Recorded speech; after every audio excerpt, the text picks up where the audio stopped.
Hey everyone, it's C4 Sages back again with another reaction video, and this one is pretty special. We're gonna be checking out this video from GameSpot. It's a hands-on preview on Metal Gear Solid Delta. Some people are calling it Metal Gear Solid 3 Remake, although I don't think this is going to be a remake like, let's say, like a Resident Evil 2, or even like a Resident Evil 4 remake. Resident Evil 4 remake was very similar to the original game, but the scenarios were different, the voice acting was different, the actors were different, just everything about that game was more or less fundamentally different, but it was fundamentally the same game, if that makes sense. I think this game is likely going to be Metal Gear Solid 3 in terms of scenario and in terms of voice acting, gameplay, is likely going to skew closer to Metal Gear Solid 5 with some, so it's kind of like a breed between Metal Gear Solid 5 and Metal Gear Solid 3. Regardless, I'm really excited from, obviously the trailers and some things that we've seen on the game. It looks really exciting, and I'm a big Metal Gear Solid fan. It's one of my favorite video game series of all time. I am sad that we're probably not going to get anything new coming out of Metal Gear Solid, but this is going to be the closest thing. So this is something likely that I'm going to play and check out. But yeah, let's check this thing out. Let's see what they have to say, and I hope it's some good stuff. Konami released a pachinko machine based on Metal Gear Solid 3 Snake They Eater sure did. of the game's iconic cutscenes. They sure did. Fans that had been hoping for full remakes of the classics.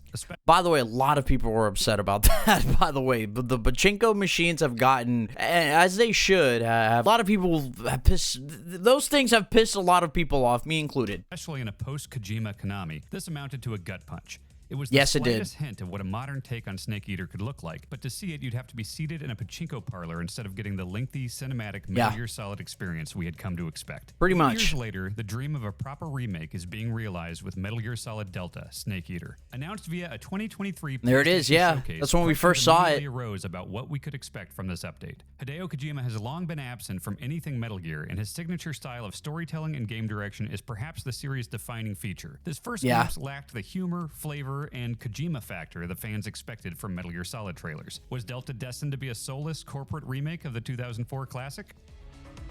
Hands-on preview from GameSpot. Snake Eater. I thought I'd just add that to kind of make it a little bit more exciting. After I don't know. Playing the entire Virtuous mission, essentially the game's prologue, at a recent Konami event in London, I'm happy to report that all signs point to Delta being the Snake Eater remake that fans have wanted for years. Oh, there you go. The polarizing Twin Snakes remake of the original Metal Gear Solid.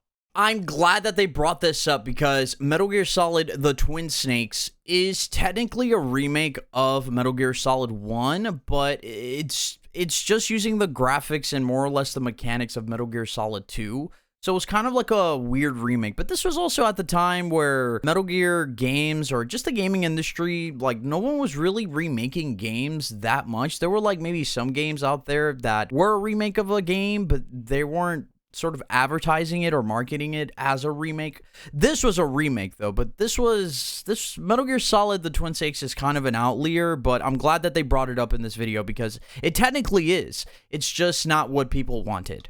Which featured fully re-recorded VO and an egregious amount of artistic license, Delta seems far more interested in preserving and updating the memories of Snake Eater. But I think we've seen this already. A dramatically altered version of it. Despite Hideo Kojima's messy divorce from Konami, Delta doesn't shy away from his name and direction. His credit appears numerous times before Naked Snake completes the world's first Halo jump. Yoji Shinkawa's character art shows up in character vignettes and establishing cutscenes. It's clear from the opening minutes that there is a reverence for the original work that hasn't been evident in other post-Kojima projects like the baffling Metal Gear Survive and the Bare Bones Master Collection. Every cutscene feels indiscernible from the original games, barring the dramatically improved visuals and the occasional stock footage that has been replaced for copyright reasons. Even little details like holding R1 to look through Snake's eyes are perfectly replicated down to the timing of the button prompts. Nice! Once you gain control of Snake, which takes a while, this is a Metal Gear game after all, this game looks good, man. Apparent. The older MGS games always had... And apparently it's running on UE5. Apparently that's what I've been hearing. I thought that this was gonna be made like through a Konami internal engine or something like that, but apparently it's like,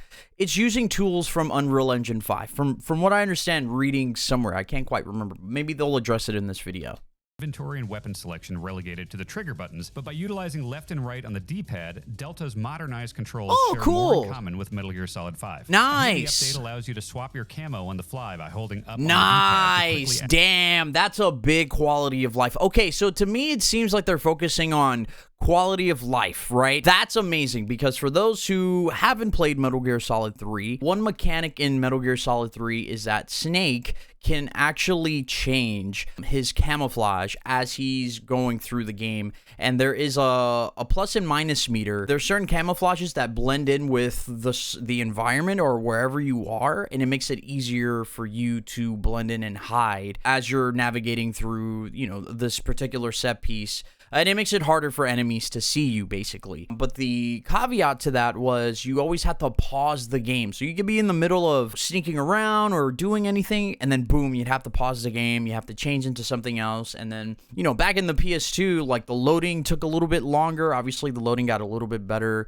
in, like, future collections and stuff. But I love that now, even if it's just like a quick, tiny pause, like if I'm, you know, as an example, like if we're talking like FF7 Remake or Rebirth, where you basically bring up that menu that lets you do different actions and stuff like that, where the game is still running, but there's like a slight pause. I'm wondering if this is going to be something similar to that. It's still cool that they are, that this is going to be relatively a seamless experience, so I'm very happy about that. And I'm wondering if they're going to do that with other stuff, but let's keep watching. Access the camo menu. Holding down, meanwhile, gives you quick access to your codec contacts. Oh, there you go. Stamina and camo. Damn, I have something in my eye. I promise I'm not crying. Whoa, well, this is different. It looks like they're putting the health bar now in the middle of the screen as opposed to the top left. I don't know if I like that change that much personally. I wonder why they decided to do that. I'm kind of hoping it's it's a part of a accessibility option where you can kind of move the UI in different spots, but that's really interesting. Now displayed in the lower middle of the screen rather than the upper corners. One of the touted gameplay features of the original game was its CQC, Close Quarters Combat system. It allowed for a lot more than just snapping the necks of guards. You could interrogate them, slit their throats, toss them to the ground, or use them as a human shield. While it allowed for more variety, it was easy to perform unintended actions thanks to its specific required inputs and utilization of the PS2's pressure-sensitive face buttons. You no longer need to whip out a manual, do a Google search, or call the boss to remind you of the basics of CQC, thanks to Delta's useful tooltip system. Those CQC techniques I taught you are sure to come in handy. Just grab a hold of an enemy with the right trigger and all of your options will be handily laid out on screen for you. Oh, cool. This system will also remind so you it's just like MGS5 actions in various combat scenarios. As I dangled off a bridge to avoid detection, I forgot that Snake could aim and shoot with one hand. Thanks to the tooltip, I pulled out my tranquilizer pistol and neutralized the approaching guard before Yo, can I be honest? I've played MGS3 and have beat it 3 times or something like that. I did not know you can do that. Until today. I did not know you could do that. These quality of life or updates maybe I did at some point. I just forgot because I never really used it that much. That's really interesting. Delta reminded me of them and I wound up using them more as a result. With modern action games avoiding frequent load times, it's natural to wonder if Delta's gameplay zones would remain cordoned off into their own sections or if they'd be stitched together into a larger contiguous Are they going to keep that? As is the case with most aspects of this remake, the developers have chosen to remain true to the flow of the original. I like that. Any real load times when moving between areas, but the screen still fades to black and comes back in displaying the name of the new area just like in the original. This adherence to the experience of the original applies to most aspects of the gameplay. It's not like this is suddenly Breath of the Wild and Snake can climb every tree and scale rocks. No, he should only be able to climb the trees that have the vines on it. He's still limited to climbing the same ivy-covered trees that were there in 2004. Good. Personality has not been sacrificed in the pursuit of realism. Giant anacondas will still become neatly packaged in to-go boxes upon their death. Oh, nice. Flail and sprint away like cartoon characters when you shoot down a beehive. Nice. That's good. The time paradox when you die. That's good. A Raiden mask if you select I like MGS2 at the outset of your mission. I was not greeted with an old Snake mask when I selected I like MGS4, however, so it remains to be seen what the other game selections do. That's good. One of my few complaints about the original game was the cumbersome... Yeah, the cumbersome cure, like healing Snake whenever he has like bruises and injuries and stuff like that. This was another thing that, again, it took you away from the game. It was a cool feature and it made a lot of sense, right? Like, this is a real guy in the field. He's going to get injured. You can't just use like rations and stuff like that. right? Like in Metal Gear Solid 1 and 2. I hope that they make this also a much better experience for players where they don't have to pause the menu to kind of do all of this stuff, or I don't know, but I hope that this is something that they can fix too, because it wasn't like the most terrible thing, but it did take you away from the game. Survival viewer and curing system. When Snake took damage, you'd frequently have to go into a menu to perform a series of actions to repair his various wounds. There's a world where this could have been cool. After all, Rambo was pretty badass when he cauterized his wound by packing it with gunpowder and lighting it.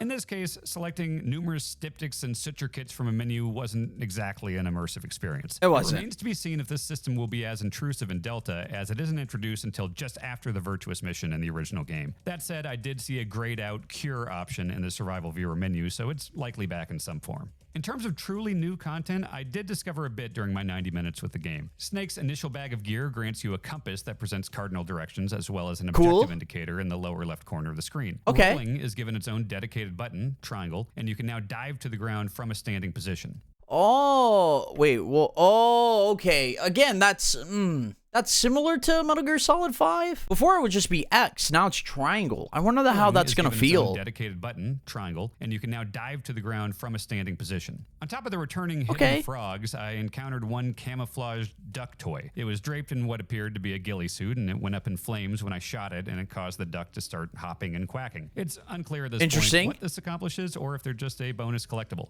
Of course, the most obvious upgrade is the visual presentation, and Delta did not disappoint in this area. The lush jungle features far more detail than before, with additional ambient wildlife and tons of little details like snake and it seems like this game is probably going to run at 30, right? With, like, again, a graphics mode. There's probably going to be a performance mode that ups the frames, but, you know, obviously compromises how the game looks. And I'm also curious just how well this game is going to run on PC. A lot of UE5 games, some of them have been running pretty okay on PC, and some haven't been running that well or not very optimized.